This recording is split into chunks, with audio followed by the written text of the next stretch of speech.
Hello बच्चों, तो कैसे हो आप सब। तो बच्चों आज हम करेंगे क्लास 11th बिजनेस स्टडीज के चैप्टर नंबर 2 को कवर, और इस चैप्टर का नाम है फॉर्म्स ऑफ बिजनेस ऑर्गेनाइजेशन।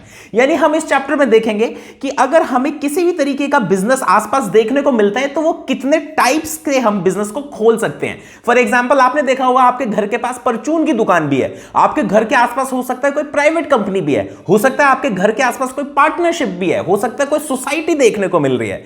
यानी अगर हमें इंडिया में या किसी भी जगह पे बिजनेस करना है तो उसको बिजनेस शुरू करने के बहुत सारे तरीके हो सकते हैं। तो उन सारों तरीकों को हम इस चैप्टर के अंदर पढ़ने वाले हैं। So let's begin. तो बच्चों इस चैप्टर को शुरू करने से पहले अपन देखते हैं कि हमारे पास बिजनेस एंटरप्राइज का मीनिंग क्या होता है। तो बच्चों बड़ा आसान सा मीनिंग होता है बिजनेस एंटरप्राइज का। बिजनेस एंटरप्राइज कहता है कि आपने कोई सा भी काम किया जिसमें आप बिजनेस या फिर कॉमर्शियल एक्टिविटी कर रहे हो तो उसको आप क्या बोलते हो, बिजनेस एंटरप्राइज बोलते हैं। फॉर एग्जांपल अगर अपन इसकी डेफिनेशन पढ़ें बिजनेस एंटरप्राइज की तो ये बोलता है a business enterprise refers to an organization, ऐसी ऑर्गेनाइजेशन होती है which is involve in some business और कॉमर्शियल एक्टिविटी।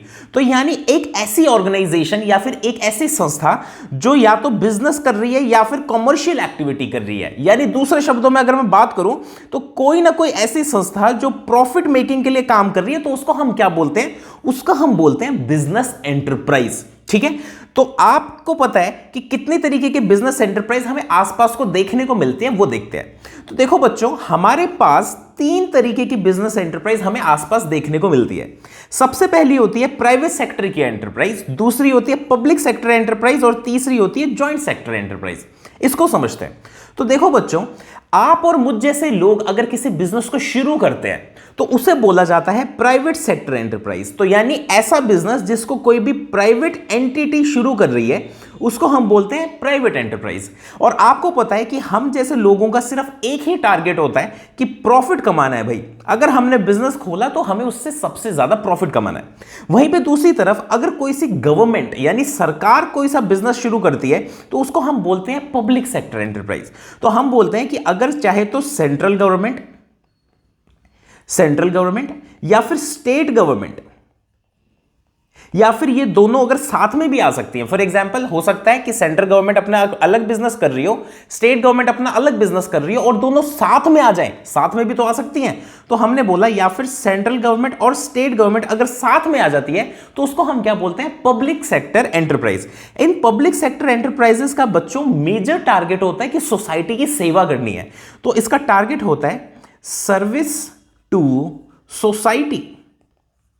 तो बात समझे, आप और मुझ जैसे लोग कोई सा बिजनेस शुरू करते हैं तो उसको बोलते हैं प्राइवेट सेक्टर एंटरप्राइज जिसमें प्रॉफिट कमाने के लिए काम किया जाता है। वहीं पे अगर सेंट्रल गवर्नमेंट या स्टेट गवर्नमेंट या फिर दोनों साथ में आके अगर किसी बिजनेस को शुरू करते हैं तो उसको बोला जाता है पब्लिक सेक्टर एंटरप्राइज। और पब्लिक सेक्टर एंटरप्राइज का सबसे मेजर टारगेट क्या होता है, सोसाइटी की सेवा करनी है। ठीक है, अब तीसरा होता है बच्चों joint sector enterprise. Joint sector enterprise में क्या होता है, प्राइवेट सेक्टर और पब्लिक सेक्टर दोनों साथ में आके काम करते हैं, इसको हम बोलते हैं जॉइंट सेक्टर एंटरप्राइज। सर एक एग्जांपल दे दो। एग्जांपल देता हूं बच्चों तुम्हें। फॉर एग्जांपल मारुति उद्योग, जो मारुति की आपको गाड़ियां देखने को मिलती है ना, उसकी मैं बात कर रहा हूं। तो इसके अंदर हुआ क्या था, गवर्नमेंट ने बोला कि देखो जो डेली का काम है ना, डेली का काम तो गवर्नमेंट ने हाथ खड़े कर दिया। गवर्नमेंट कहती है हम डेली का काम नहीं संभाल सकते, हमें देश चलाना है। तो ऐसे केस में गवर्नमेंट ने बोला कि डेली का जो काम देखना है कि हाँ भी रोज काम हुआ कि नहीं, गाड़ियां सही बन रही हैं कि नहीं, डेली का काम देखेंगे प्राइवेट लोग। ठीक है, तो सर गवर्नमेंट क्या करेगी, पब्लिक सेक्टर क्या करेगा। पब्लिक सेक्टर ने कहा कि हम सिर्फ और सिर्फ आप पे निगरानी रखेंगे, यानी ओवरव्यू देखेंगे हम आपका। तो बच्चों जो डेली का काम था, डेली का काम कौन कर रहा है, डेली का काम प्राइवेट लोग कर रहे थे, पर हमारे ऊपर निगरानी कौन रख रहा था, हमारे ऊपर निगरानी रख रहा था पब्लिक सेक्टर, यानी गवर्नमेंट निगरानी रख रही थी। तो ऐसे एंटरप्राइजेस को हम बोलते हैं जॉइंट सेक्टर एंटरप्राइजेस। ठीक है, अब हम इसको रीडिंग करते हैं। प्राइवेट सेक्टर एंटरप्राइज में लिखा हुआ है these are owned, controlled and managed by private individuals, यानी हम जैसे लोग इसको मालिक होते हैं इसके। और इसका मोटिव क्या होता है, इसका मोटिव होता है पैसा कमाना। फॉर एग्जांपल रिलायंस को देख लो, टाटा को देख लो, विप्रो को देख लो, ये सारी प्राइवेट एंटरप्राइजेस है। वहीं पे बच्चों अगर अपन बात करें पब्लिक सेक्टर एंटरप्राइजेस की, तो पब्लिक सेक्टर के अंदर ओनरशिप, कंट्रोल और मैनेजमेंट किसका होता है बच्चों, गवर्नमेंट बॉडीज का, चाहे वो सेंट्रल गवर्नमेंट हो चाहे वो स्टेट गवर्नमेंट हो। और बच्चों इसका मोटिव क्या होता है, इसका मोटिव होता है to provide service to the society, यानी सोसाइटी की मदद करनी करनी है। फॉर एग्जाम्पल सेल की बात करें, सेल क्या करते हैं बच्चों, स्टील बनाती है। वहीं पे अगर अपन गेल की बात करें, गेल क्या करती है, गैस बनाती है। वहीं पे अपन एलआईसी की बात करें तो एलआईसी क्या करते हैं, इंश्योरेंस कंपनी है। तो ये सारी जो कंपनीज खोली गई थी ना, ये हमारे समाज की भलाई के लिए, सेवा के लिए खोली गई थी। अब बच्चों आ जाते हैं अपन जॉइंट सेक्टर एंटरप्राइज पे। तो जॉइंट सेक्टर एंटरप्राइज में ये बोलता है these are managed jointly by private entrepreneur and the government, यानी प्राइवेट लोग और गवर्नमेंट साथ में आके इसको मैनेज करते हैं। The day to day management lies with private entrepreneurs, यानी डेली का टास्क, डेली का मैनेजमेंट प्राइवेट लोग संभालते हैं। वहीं पे government supervises the board representation, यानी गवर्नमेंट सिर्फ निगरानी रखने का काम करती है। फॉर एग्जांपल इसने बोला हुआ है मारुति उद्योग लिमिटेड, जिसका मैंने भी आपको एग्जांपल दिया। एक और एग्जांपल है कोचिन रिफाइनरी। कोचिन रिफाइनरी के अंदर क्या होता है, रिफाइनरी के अंदर डे टू डे काम कर रहे हैं प्राइवेट लोग, पर निगरानी रखी हुई है गवर्नमेंट ने। तो बच्चों ये हमारे एक बार समरी दे देते हैं, फिर अपन नेक्स्ट टॉपिक पे जाते हैं। सबसे पहले हमने देखा बिजनेस एंटरप्राइज। बिजनेस एंटरप्राइज यानी एक ऐसी जगह जहां पर कॉमर्शियल एक्टिविटी या बिजनेस हो रहा है। और हमारे कंट्री में या किसी भी जगह पे तीन तरीके से बिजनेस एक्टिविटी हो रही है, या तो प्राइवेट लोग कर रहे हैं आप और मुझ जैसे, या फिर गवर्नमेंट कर रही है, सेंट्रल या स्टेट गवर्नमेंट, या फिर जॉइंट लोग कर रहे हैं, यानी गवर्नमेंट और प्राइवेट लोग साथ में आके भी काम कर रहे हैं। तो हमारा ये वाला टॉपिक हो गया डन। अब बच्चों हम ये देखते हैं, तो देखो हमारी बुक में अगला टॉपिक है कि प्राइवेट सेक्टर की एंटरप्राइजेस कितने तरीके की हो सकती है, यानी अगर आप या मुझ जैसे लोगों को बिजनेस शुरू करना है तो हमारे पास कितने ऑप्शंस अवेलेबल हैं। तो बच्चों हमारे पास टोटल 5 ऑप्शंस अवेलेबल हैं। तो 5 ऑप्शंस क्या हैं वो देखते हैं। सबसे पहला है सोल प्रोप्राइटरशिप। सर ये सोल प्रोप्राइटरशिप क्या होता है? तो बच्चों आपने अपने घर के पास की परचून की दुकान देखी होगी, है ना। तो परचून की दुकान में क्या होता है, एक इकलौता बंदा ही होता है और वो ही ओनर होता है, वो ही मैनेजर होता है, वो ही सारा करता धरता होता है उस बिजनेस का। तो यानी अगर एक सिंगल पर्सन कोई सा बिजनेस खोल रहा है तो उसको हम बोलते हैं सोल प्रोप्राइटरशिप। ठीक है, अब आगे देखते हैं joint Hindu family business. Sir ये जॉइंट हिंदू फैमिली बिजनेस क्या होता है?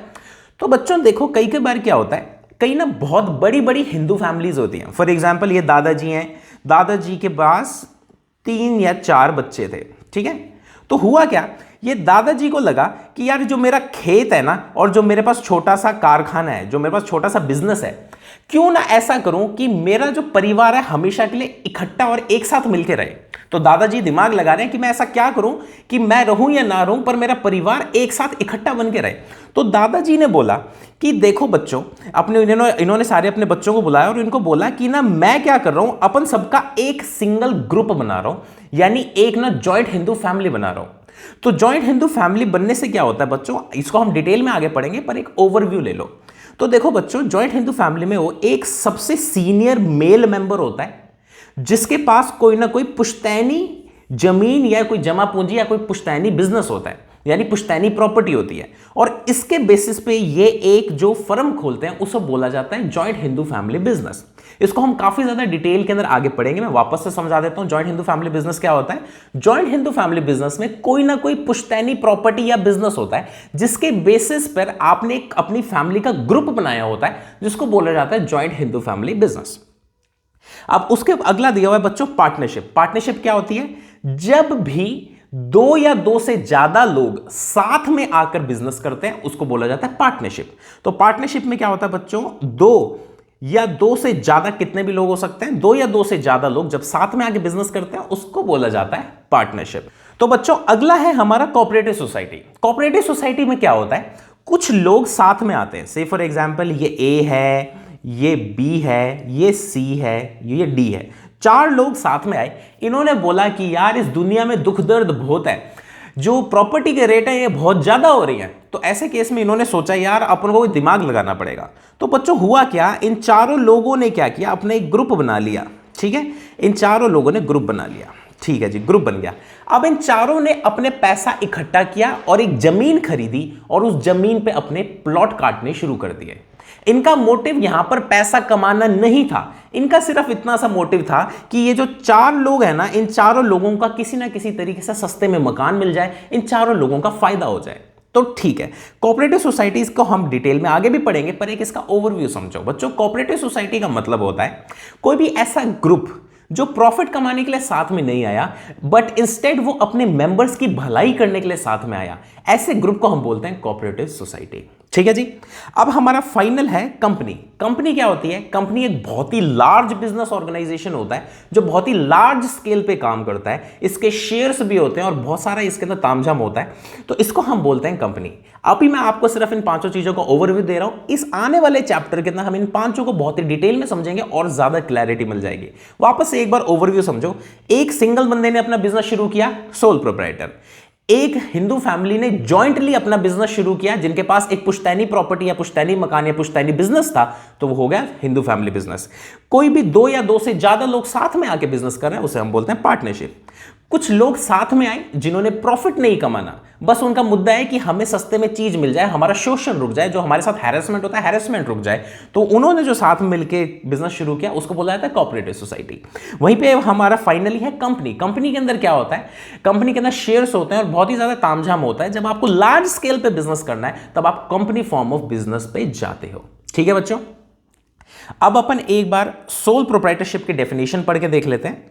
तो बच्चों, सोल प्रोप्राइटरशिप की डेफिनेशन में बोला हुआ है, it is a business which is owned यानी मालिक, managed and controlled by a single individual, यानी एक इकलौता बंदा ही पूरे बिजनेस को मालिक भी है, उसको चलाता भी है, उसको मैनेज भी करता है, तो उसको हम बोलते हैं सोल प्रोप्राइटरशिप। आगे बोल रहा है the individual bears all the risk, यानी ये जो सिंगल बंदा है सारा रिस्क ये ही झेलता है, and enjoys all the profits of the business, तो यानी ये बंदा पूरा रिस्क लेगा और होने वाला पूरा प्रॉफिट अपनी जेब में डालेगा। इसको बोला जाता है सोल प्रोप्राइटरशिप। नेक्स्ट हमें डेफिनेशन दी हुई है जॉइंट हिंदू फैमिली बिजनेस की। जॉइंट हिंदू फैमिली बिजनेस में ये बोल रहा है, this type of business is carried out by members of a Hindu undivided family, तो यानी एक जॉइंट फैमिली के मेंबर्स इस बिजनेस को चलाते हैं। आगे बोल रहा है the business is governed bye Hindu succession act. Sir ये हिंदू सक्सेशन एक्ट क्या है? बच्चों, हिंदू अनडिवाइडेड फैमिली पे जौन सा कानून यानी जौन सा लॉ अप्लाई होता है उस लॉ का नाम है हिंदू सक्सेशन एक्ट। ये कब आया था सर? ये आया था बच्चों 1956 के अंदर। ठीक है, आगे ये बोल रहा है इट इन्वॉल्व्स एंसेस्ट्रल प्रॉपर्टी, यानी पुश्तैनी प्रॉपर्टी होती है कोई ना कोई, which is inherited by male members of the society. और ये जो पुश्तैनी प्रॉपर्टी होती है ये वारिस दर वारिस आगे ट्रांसफर होती जाती है। और सबसे बड़ी बात आपको याद रखनी है कि जॉइंट हिंदू फैमिली बिजनेस इसलिए खोला जाता है ताकि आने वाले टाइम में एक जो जॉइंट परिवार है वो टूटना या बिखरना शुरू ना हो जाए। ठीक है, आगे करते हैं। अगला है हमारा टॉपिक पार्टनरशिप, और पार्टनरशिप की डेफिनेशन में ये बोल रहा है it is a business where two or more individuals, यानी दो या दो से ज्यादा लोग साथ में आते हैं ताकि वो अपना बिजनेस कैरी फॉरवर्ड कर सके। आगे बोल रहे हैं it involves sharing profits and losses based on an agreement, तो यानी ये जो दो लोग या पार्टनरशिप में जितने भी लोग हैं ये प्रॉफिट्स भी शेयर करते हैं और लॉसेस भी शेयर करते हैं, और ताकि इन सब के बीच में कोई लड़ाई ना हो इसलिए ये एक एग्रीमेंट लिख के रख लेते हैं ताकि फ्यूचर में लड़ाई ना हो।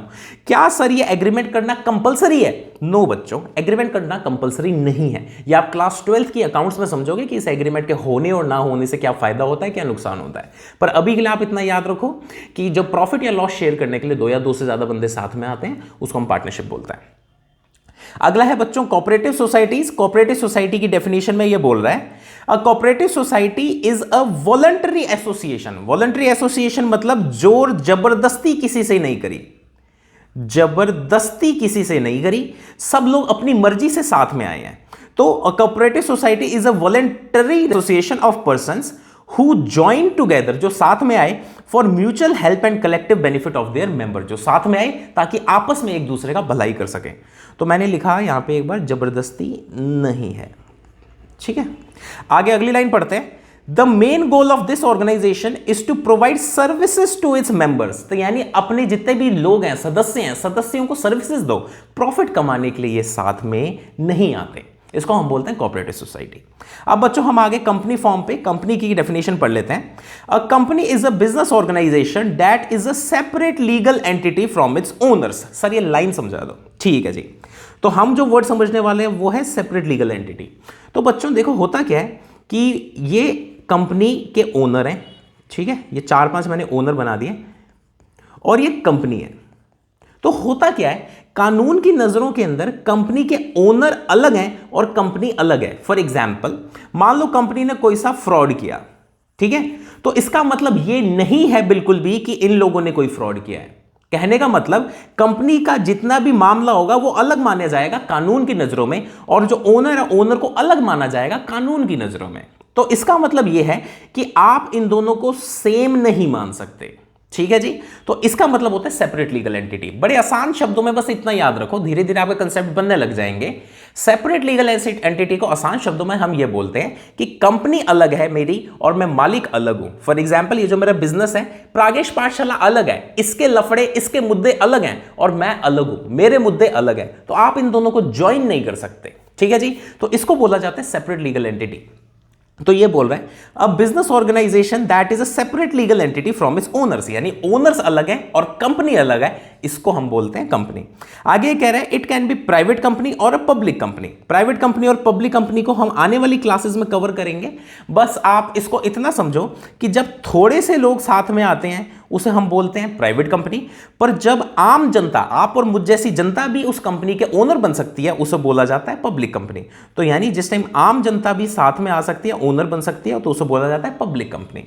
तो इसको वापस से पढ़ते हैं, it can be private company, यानी कुछ थोड़े से लोग ही ओनर बन सकते हैं, या फिर आम जनता भी ओनर बन सकती है, तो दो तरीके की कंपनीज हो सकती हैं। And it operates with goal of generating profits. इसका सबसे बड़ा मकसद क्या होता है? प्रॉफिट कमाना है, दबा के प्रॉफिट कमाना है, while providing limited liability to its shareholders. अब सर ये बताओ कि लिमिटेड लायबिलिटी क्या होता है? बच्चों देखो, एक एग्जाम्पल से हम लिमिटेड लायबिलिटी समझते हैं। मान लो मैंने रिलायंस के 10 शेयर खरीद रखे हैं और एक शेयर कितने का है? 1000 रुपए का। तो इसका मतलब मैंने रिलायंस में कितना पैसा डाल रखा है? सर आपने रिलायंस में 10,000 रुपया डाल रखा है, ठीक है। अब मान लो रिलायंस के अंदर कोई सी गड़बड़ी होगी और सरकार ने एक ऑर्डर जारी कर दिया कि रिलायंस ने 1 करोड़ रुपया वापस देना है, ठीक है। तो अब वापस से केस समझो। केस के अंदर क्या हुआ? गवर्नमेंट रिलायंस से कितना रुपया वापस मांग रही है? 1 करोड़। और मैं रिलायंस का एक शेयर होल्डर हूं और मैंने रिलायंस में 10,000 रुपए डाल रखे हैं।